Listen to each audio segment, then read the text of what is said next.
السلام علیکم جی۔ کبھی کبھار کچھ ایسی تحریریں مصنفین تحریر کرتے ہیں جو سالوں تک پڑھی جاتی ہیں۔ آج ایک ایسی تحریر، ایک ایسا واقعہ میں آپ کی خدمت میں پیش کر رہا ہوں، انشاءاللہ آپ کو پسند آئے گا۔ جس شخصیت نے یہ تحریر کی ہے ان کا تعارف یا ان کے متعلق میں آپ کو آخر میں بتاؤں گا۔ یہ کہانی ایک طوائف اور ایک روحانی شخصیت کی ہے، ایک ایسے جاگیردار کی کہانی ہے جس کو حالات نے روحانیت کا ماہر بنا دیا۔ کہانی کچھ یوں ہے: جولائی کے آخری 10 دنوں میں میرے ڈپریشن میں اضافہ ہو گیا اور مجھے یوں محسوس ہونے لگا جیسے زندگی کی گاڑی آخری سرنگ میں داخل ہو گئی ہے اور سرنگ کے آخر میں روشنی کی کوئی کرن نہیں۔ ہم ڈپریشن کا شکار کیوں ہوتے ہیں؟ یہ سوال بھی دنیا کے ان مشکل سوالوں میں شامل ہے جن کے جواب ابھی تک انسان کو نہیں ملے۔ حکمہ اور صوفیہ کرام اسے روحانی مرض سمجھتے ہیں، جبکہ جدید میڈیکل سائنس اسے دماغی عارضہ قرار دیتی ہے۔ صوفیہ اور حکمہ اس کیفیت میں انسان کو نماز، روزے اور وظائف کی تلقین کرتے ہیں، جبکہ مریض کو سائیکیٹرسٹ دماغ کو سلانے والی دوائیں دینا شروع کر دیتے ہیں۔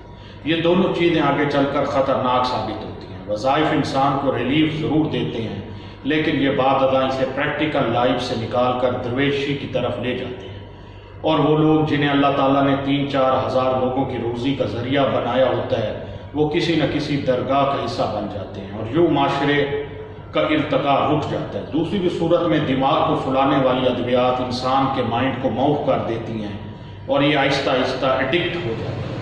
میرے ڈپریشن کی بے شمار وجوہات تھی۔ اس کی پہلی وجہ اوور ورک تھا۔ میں پچھلے 20 برسوں سے 17-18 گھنٹے روزانہ کام کرتا چلا آ رہا ہوں۔ اس طویل ذہنی اور جسمانی مشقت کی وجہ سے میرا دماغ غیر ضروری حد تک ایکٹیو ہو گیا۔ میری یادداشت فوٹوگرافک ہو گئی، مجھے معمولی سے معمولی ڈیٹیل یاد رہنے لگی۔ کون سا شخص 8 سال پہلے کہاں ملا تھا، اس وقت موسم کون سا تھا، اس نے کس رنگ کے کپڑے پہن رکھے تھے، وہ کتنی بار کھانسا تھا، اس نے کتنے بج کر کتنے منٹ پر کون سی بات کی تھی۔ مجھے کتابوں کی کتابیں حفظ ہو گئی اور انہوں نے آگے چل کر میرے دماغ کی ہارڈ ڈسک کو چوک کر دیا۔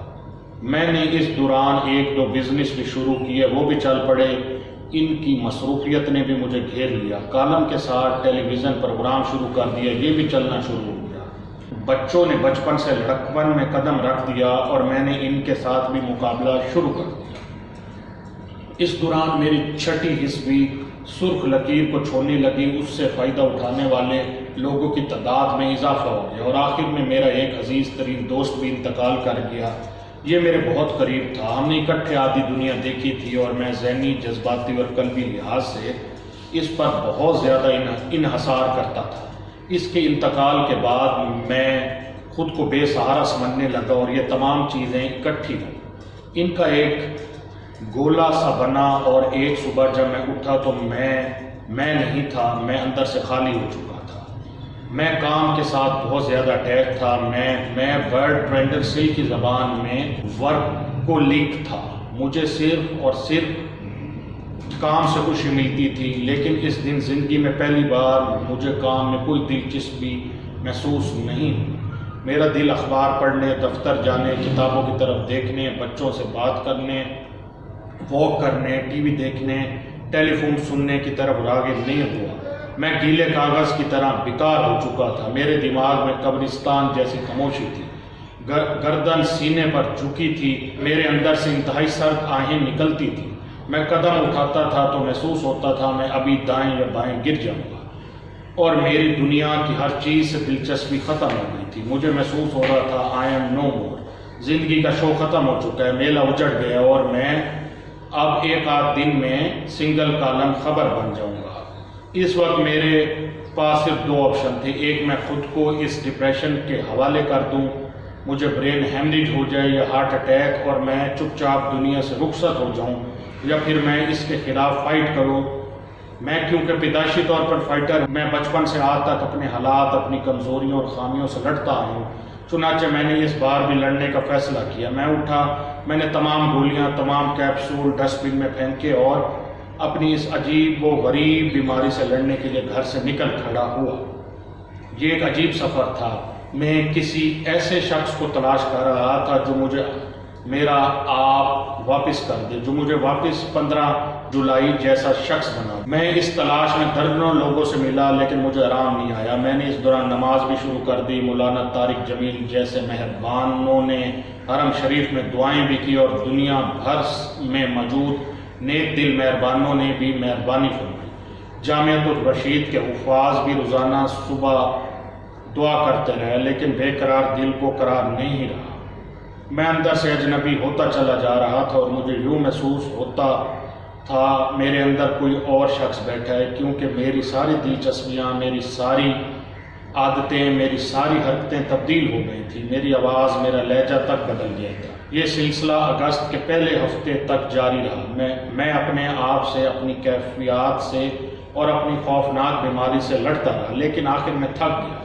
میں مایوس ہو گیا۔ مجھے محسوس ہوا میں اس کیفیت سے آزاد نہیں ہو سکوں گا۔ میری سپیڈ تیز تھی اور میں 40 سال کی عمر تک وہ سب کچھ کر بیٹھا ہوں جو میں نے کرنا تھا یا جس کی میں نے خواہش پال رکھی تھی، اور اب کیونکہ میرے سامنے کوئی چیلنج نہیں تھا لہٰذا میری فائٹنگ فورس بھی اب میرا ساتھ نہیں دے رہی تھی۔ چنانچہ میرے لیے بہتر ہے کہ میں خود کو حالات پر چھوڑ دوں۔ میں دیر تک سوتا رہا یہاں تک کہ میں نے ہار مان لی اور میں نے فیصلہ کر لیا میں کل سے تمام ایفرٹس بند کر دوں گا۔ اور میں نے اس فیصلے کے بعد جائے نماز بچھائی، 2 نفل نماز پڑھی اور اللہ سے عرض کیا، یا اللہ میں اس سے زیادہ نہیں لڑ سکتا، اب آپ جو مناسب سمجھے میں حاضر ہوں۔ میں یہ دعا کر کے سو گیا۔ میرا اگلا دن ڈپریشن کی پیک کا دن تھا اور مجھے محسوس ہو رہا تھا یہ شاید میرا آخری دن ہے، لیکن پھر ایک عجیب واقعہ ہوا۔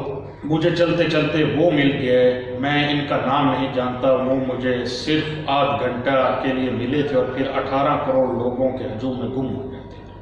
میں نے چند دن قبل ان کا ذکر کیا تھا، وہ افق پر نظریں گاڑ کر بیٹھے تھے۔ انہوں نے مجھے بتایا تھا دنیا میں ایک آفاقی زبان ہوتی ہے جس میں جانداروں کی روحیں ایک دوسرے سے مخاطب ہوتی ہیں۔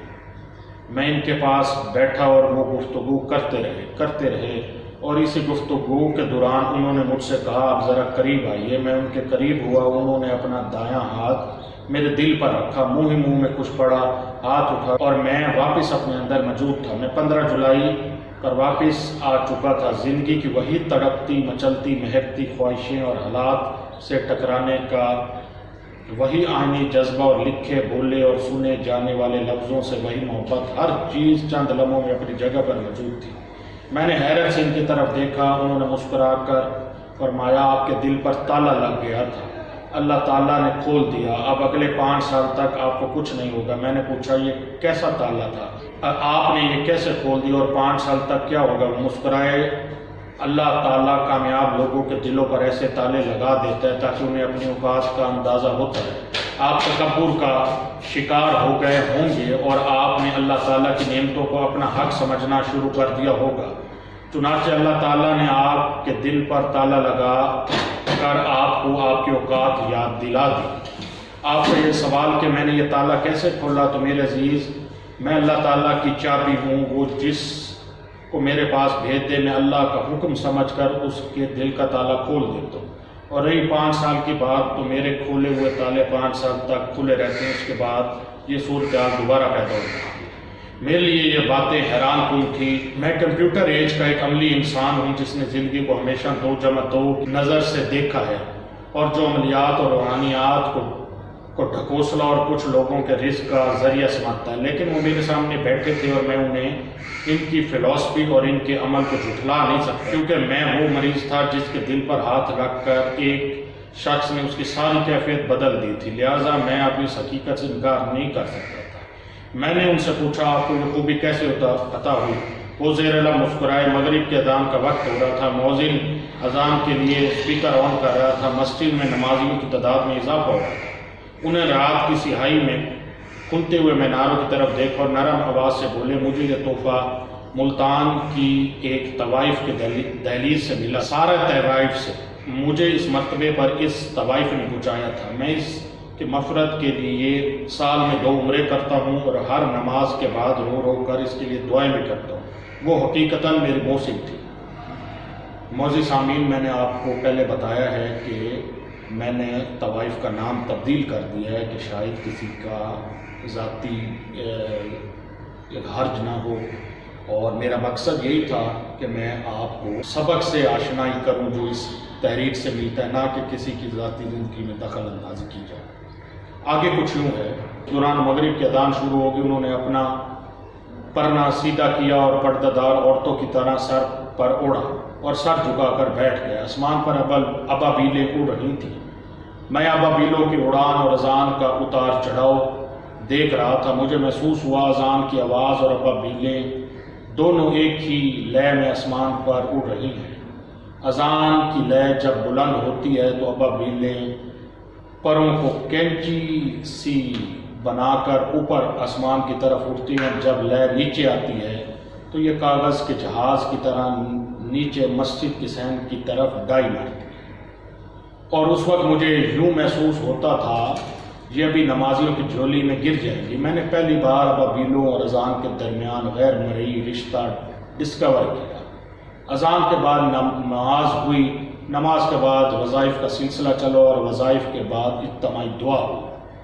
میں اس دوران ان کے ساتھ چپک کر بیٹھا رہا۔ وہ فارغ ہوئے تو انہوں نے مسکرا کر کہا، آپ اپنے تجسس کے ہاتھوں مجبور ہیں۔ میں نے عرض کیا، جناب اللہ تعالیٰ نے مجھے بنایا ہی ایسا ہے۔ اللہ تعالیٰ نے مجھے سائنسدانوں جیسا دماغ دیا ہے، عاشقوں جیسا تڑپتا مچلتا پھڑکتا بے چین دل دیا ہے، جاسوسوں جیسی آنکھیں دے دی، سیاہوں کے پاؤں دے دیے، آنکھوں عورتوں جیسے ہاتھ دے دیے، درویشوں کی روح دے دی، لکھاریوں کا تجسس دے دیا، میراثیوں گوئیوں اور موسیقاروں کا احساس دے دیا، اور میں دن رات اپنی ذات کے ان بکھرے ٹکڑوں کو جوڑتا رہتا ہوں۔ ان متضاد صلاحیتوں میں تال میل پیدا کرنے کی کوشش کرتا رہتا ہوں۔ وہ بولے اور مسکرائے، سارا طوائف کی طرف آتے ہیں، آپ کو اس کہانی میں اپنے سارے جواب مل جائیں گے۔ انہوں نے لمبی آنکھ کھینچی اور بولے، میں ایک ذمہ دار تھا، میرے والد سینکڑوں مربع زمین کے مالک تھے اور میں ان کی اکلوتی اولاد تھا۔ میں نے ملک کے اعلیٰ تعلیمی اداروں سے تعلیم حاصل کی۔ دولت، طاقت اور غرور میرے ساتھ ساتھ چلتا تھا۔ یہ تینوں چیزیں جب اکٹھی ہوتی ہیں تو ہمیشہ اخلاقیات کا دھاگا کمزور ہو جاتا ہے۔ میرے اخلاقی حصار کی دیواریں بھی آہستہ آہستہ گرنے لگی۔ میں نے شروع میں شراب پینا شروع کی، پھر جوا ریس اور سٹہ بازی میں لگ گیا۔ تیسری سٹیج پر میں طوائفوں میں گر گیا۔ یہ ایوب خان کا دور تھا۔ اس دور میں طوائف، شراب اور جوا اعلیٰ طبقے کے لائف سٹائل کا حصہ تھا۔ میرے عزیزوں، رشتہ داروں اور دوستوں نے بھی اسے معمول کے طور پر لیا، لیکن میرے والد بہت پریشان تھے۔ ان کا خیال تھا میں شدت پسند انسان ہوں، میں اگر برائی کی طرف چل پڑا تو میں اس سرنگ کے آخری سیروں کو چھوئے بغیر واپس نہیں آؤں گا۔ چنانچہ انہوں نے مجھے سمجھانے کے لیے ہر ہیلا کیا۔ انہوں نے میری شادی بھی کر دی، میرے 2 بچے بھی ہو گئے۔ انہوں نے مجھے ملک سے باہر بھی بھجوا دیا۔ انہوں نے میرے حلقے میں دیندار نوجوانوں کو بھی شامل کر دیا۔ انہوں نے میری منتیں بھی کی اور انہوں نے نیکوکار لوگوں کے حج کے اخراجات اٹھا کر خانہ کعبہ میں بھی میرے لیے دعائیں کرائیں، لیکن میں نیا یہ ختم ہونے والے راستے پر چل نکلا تھا۔ میرے کان، آنکھیں اور ضمیر تینوں بند ہو چکے تھے۔ میں کاش سے پہلے ہی اپنی فصلیں بھیج دیتا اور یہ رقم لاہور، کراچی اور ملتان کی طوائفوں پر لٹا دیتا تھا۔ میری صبح کا آغاز وائن سے ہوتا، رات سکوچ پر ختم ہوتی تھی۔ ان آنکھوں میں آنسو تھے۔ انہوں نے پرنے سے اپنی آنکھیں صاف کی اور میری طرف دیکھ کر بولے، جب مرد زیادہ عورتوں میں گرتے ہیں تو یہ کسی نہ کسی بڑے حادثے کا شکار ہو جاتے ہیں۔ عورتوں کے ہجوم میں انہیں کوئی زہریلی عورت مل جاتی ہے جو انہیں اندر اور باہر دونوں طرف سے برباد کر دیتی ہے۔ مرد ہر قسم کی عورتوں کا مقابلہ کر سکتے ہیں، لیکن دنیا میں کوئی ایسی عورت ضرور ہوتی ہے جس کے خلاف مزاحمت ممکن نہیں ہوتی، اور یہ عورت اگر چلتر ہو، فراڈ ہو، طوائف ہو یا چلاک ہو تو پھر دنیا جہنم بن جاتی ہے۔ میرے ساتھ بھی یہ ہوا۔ میں عورتوں اور ان کی صحبت کو کھیل سمجھ رہا تھا، لیکن کھیل کے اس میدان میں اچانک سارا اتر ہے۔ یہ کشمیری طوائف تھی اور مختلف شہروں اور خاندانوں سے ہوتی ملتان پہنچی تھی۔ یہ آئی تو میں ہار گیا۔ عیاشی کے کھیل کے کچھ ازلی نتائج بھی ہیں۔ ان نتائج میں ایک نتیجہ ہار ہے، اور میرے جیسے رئیس جب کسی عورت کے سامنے ہارتے ہیں تو پھر ان کے پاس کچھ نہیں بچتا۔ یہ تن، من، دھن، عزت، آبرو اور اصول سب کچھ ہار جاتے ہیں۔ میں بھی ایک کر کے سب کچھ ہار گیا۔ میری جگیر سارا کے منہ بلے بھائی کھا گئے، اور میری کوٹھیاں، میری گاڑیاں، میرا بینک بیلنس سارا کی ماں ہڑپ کر گئی۔ میں نے سارا کے حکم پر اپنی بیوی کو طلاق دے دی اور میرے بچے میرے سالوں کے ٹکڑوں پر پڑنے لگے۔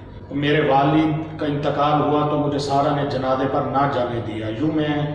یوں میرے والد کو میرے مزاروں میں دفن کیا۔ میرے تمام عزیز رشتہ دار اور دوست سارا نے بھگا دیا، یہاں تک کہ میں پوری دنیا میں اکیلا رہ گیا۔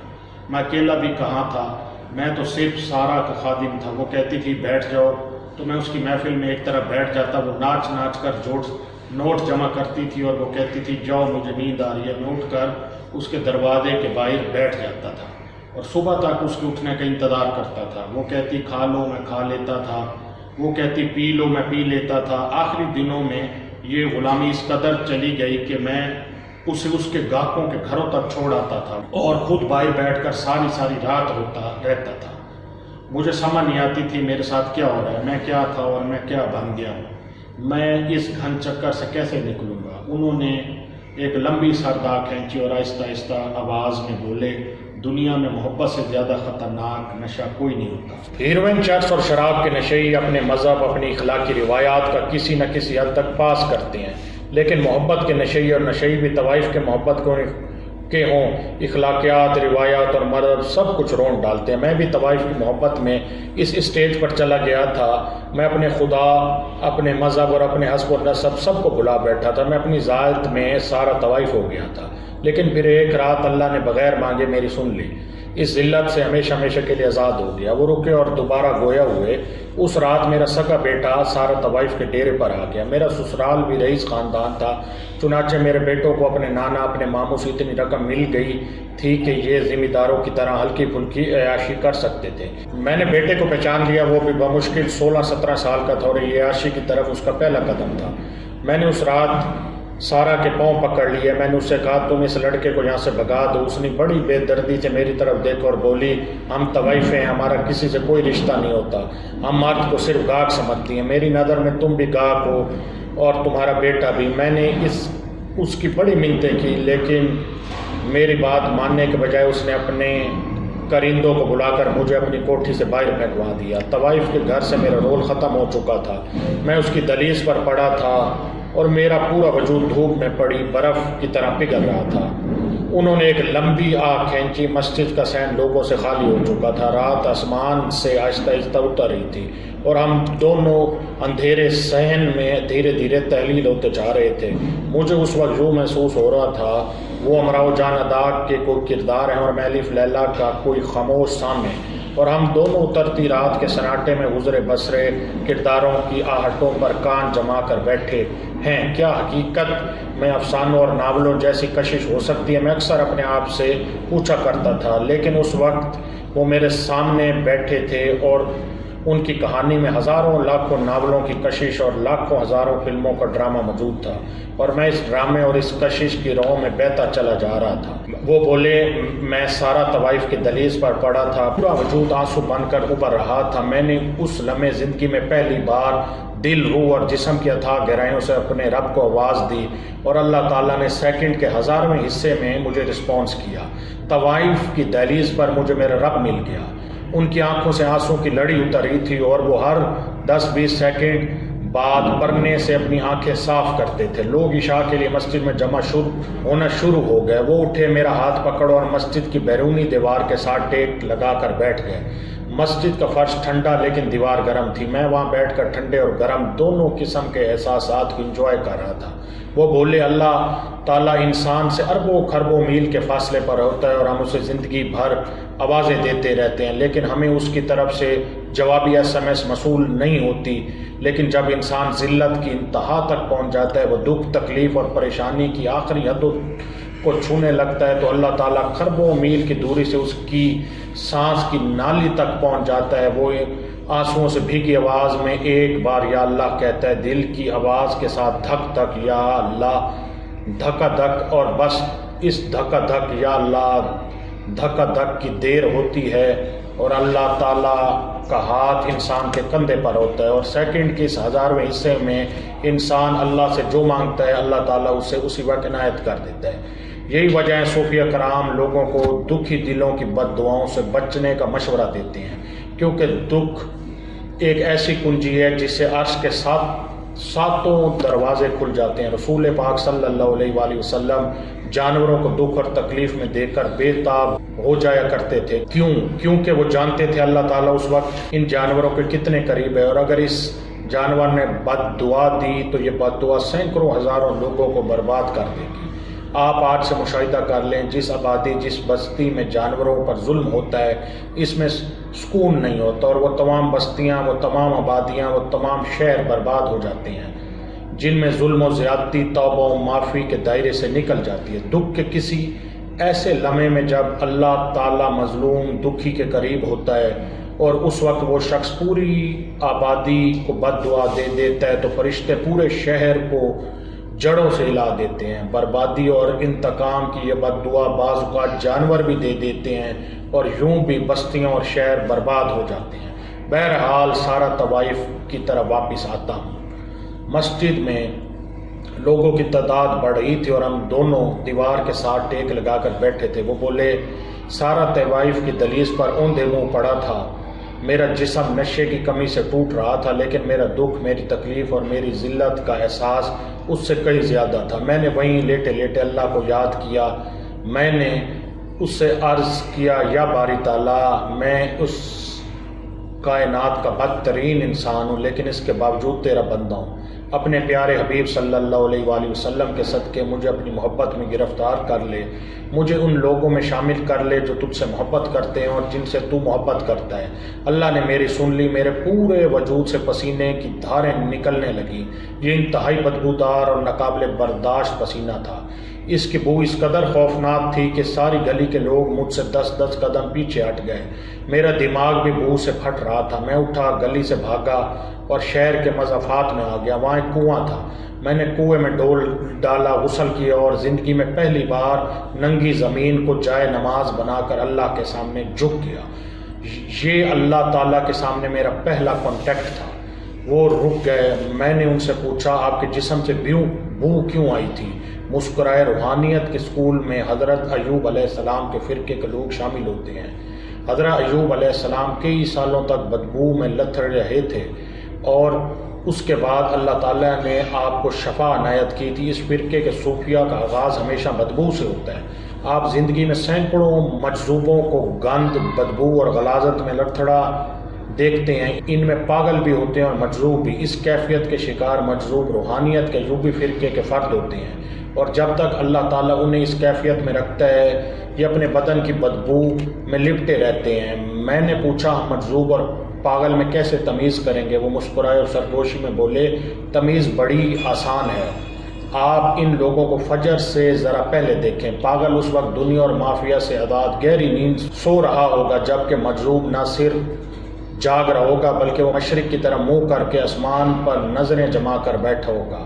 وہ رکے، لمبی سانس لی اور بولے، میں سارا طوائف کے قصے کی طرف واپس آتا ہوں۔ میں نے نماز پڑھی اور حضرت بہاؤالدین زکریا رحمۃ اللہ علیہ کے مزار پر آ گیا۔ مجھے وہاں سے اچ شریف پہنچنے کا حکم ملا۔ میں 2 سال اچ شریف رہا۔ وہاں سے بری امام گیا، وہاں سے داتا دربار آ گیا، اور داتا دربار سے میری ڈیوٹی لال شہباز قلندر کے دربار پر لگ گئی۔ میں وہاں سے کراچی گیا۔ کراچی میں مجھے یونیورسٹی کے ایک پروفیسر کے یہاں نوکری کا حکم ملا۔ میں نے ان کے گھر چوکیداری کی ملازمت کر لی۔ پروفیسر صاحب کے پیر صاحب ان سے ملاقات کے لیے آئے۔ انہوں نے مجھے دیکھا، مسکرائے اور مجھے اپنے ساتھ لے گئے۔ میں کئی مہینے انہیں وضو کراتا رہا۔ پھر انہوں نے مجھے دلوں کے تالے کھولنے کا وظیفہ سکھایا۔ مجھے اس زنجیر کا ایک حلقہ بنا دیا جس کے اندر اس وقت اس ملک میں کئی لوگ رہ رہے ہیں۔ وہ خاموش ہو گئے۔ میرے لیے ان کی یہ ساری گفتگو ہضم کرنا مشکل تھی۔ میں سائنسی دماغ کا ماڈرن انسان ہوں جس نے زندگی کو ہمیشہ 2+2 کی اینک سے دیکھا۔ اس کے لیے باتیں حیران کن تھی میں اور ناقابل یقین تھی۔ ان کی کہانی ختم ہو گئی، لیکن میرے ذہن میں ابھی تک سوالوں کی سینکڑوں لکیریں باقی تھیں۔ میں نے ان سے پوچھا، آپ کو حکم کون دیتا ہے؟ آپ کی ڈیوٹی کی شیٹ کون بناتا ہے اور آپ کی اگلی منزل کون طے کرتا ہے؟ وہ مسکرا کر بولے، 40 اللہ تعالیٰ کا محبوب ترین عدد ہے۔ اس کائنات کو 40 زونز میں تقسیم کر رکھا ہے۔ ہم 0 پوائنٹ پر پیدا ہوتے ہیں اور ہم جب شعور کی آنکھ کھولتے ہیں تو ہمارے سامنے 40 راستے ہوتے ہیں۔ ہم آنے والے دنوں میں ان 40 راستوں میں سے کسی ایک راستے پر چل پڑتے ہیں۔ ہم جب اس راستے پر قدم رکھتے ہیں تو اس راستے پر پہلے سے چلنے والے لوگ ہمیشہ ہمارے گائیڈ بن جاتے ہیں۔ اور آپ آج اور ابھی شراب پینے کا فیصلہ کر لیں، آپ کو اسی مسجد میں ایسے لوگ مل جائیں گے جو نہ صرف آپ کو شرابیوں کی محفل تک لے جائیں گے بلکہ وہ آپ کو شراب کے سپلائر سے بھی ملا دیں گے۔ آپ اسی وقت بزنس مین بننے کا فیصلہ کر لیں، آپ کو اسی مسجد میں ایسے لوگ مل جائیں گے جو نہ صرف آپ کو بزنس کے نئے آئیڈیاز دیں گے بلکہ کاروبار کرنے میں آپ کی مدد بھی کریں گے۔ یہ کیا ہے؟ یہ وہ راستے ہیں آپ نے جن پر قدم رکھنے کا بس فیصلہ کرنا ہوتا ہے، باقی سلسلہ ایک خودکار نظام کے تحت چلنا ہوتا ہے۔ روحانیت بھی ان 40 راستوں میں سے ایک راستہ ہے۔ انسان اللہ کے کرم سے کسی دوسرے کی تحریک یا پھر ہر ساتھی طور پر ایک بار اس راستے پر قدم رکھ دے تو اسے خود بخود گائیڈ ملنا شروع ہو جاتی ہیں، اس کی ڈیوٹیاں بھی لگنے لگتی ہیں اور اسے منزلوں کے پتے بھی ملنے لگتے ہیں۔ وہ رکے اور دوبارہ بولے، میں ملتان میں حضرت بہاؤالدین زکریا کے مزار پر ہی تھا کہ سارا طوائف قتل ہو گئے، اسے کسی نے گولی مار کر ہلاک کر دیا۔ اس کے بعد اس کا کوٹھا اجڑ گیا اور 2-3 سال بعد لوگ اس کا نام تک بھول گئے، لیکن میں اسے کبھی نہیں بھولا۔ اس کی 2 وجوہات ہیں، ایک مجھے اس سے عشق تھا اور میں نے اس عشق میں اپنا تن من دھن عزت آبرو سب کچھ قربان کر دی تھی، اور یہ حقیقت ہے عشق روح پر آئی ہوئی وہ خراش ہوتا ہے جو اس وقت تک قائم رہتا ہے جب تک روح قائم رہتی ہے، اور 2 سارا نہ ہوتی تو میں آج یہ نہ ہوتا، میں اس ملک کے 10,000 ذمہ داروں میں سے ایک ذمہ دار ہوتا اور کتے پال کر یا کتے لڑا کر زندگی گزار دیتا۔ یہ اس کی مہربانی تھی کہ میں اپنے رب سے مل گیا اور آج آپ جیسے لوگوں کے کام آ رہا ہوں۔ چنانچہ سارا کا قرض اتارنے کے لیے ہر نماز کے بعد اس کے لیے دعا بھی کرتا ہوں اور سال میں 2 بار اس کے نام کے عمرے بھی کرتا ہوں، کیونکہ وہ جیسی بھی تھی لیکن تھی میری محسن، وہ خاموش ہو گئے۔